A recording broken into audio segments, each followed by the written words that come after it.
Euskaltegiko misterioak, pendrivearen kasua.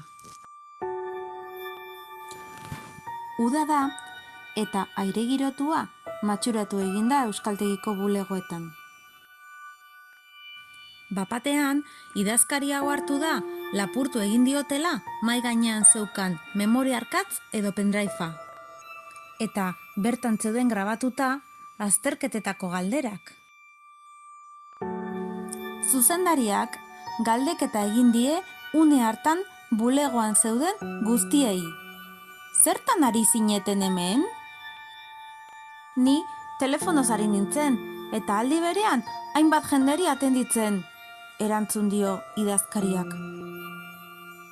Ni enkargu batzuk apuntatzen ari nintzen, esan dio mezulariak. Ni idazkariari galdetzen ari nintzaion ea nire jertxea ikusi duen, azaldu dio praktiketan dabilen administrariak. Ni fotokopia eske etorri naiz, esan dio udako trinkoa egiten ari den ikasle batek.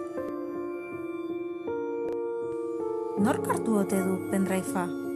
Lagunduko aldidazue deskubritzen.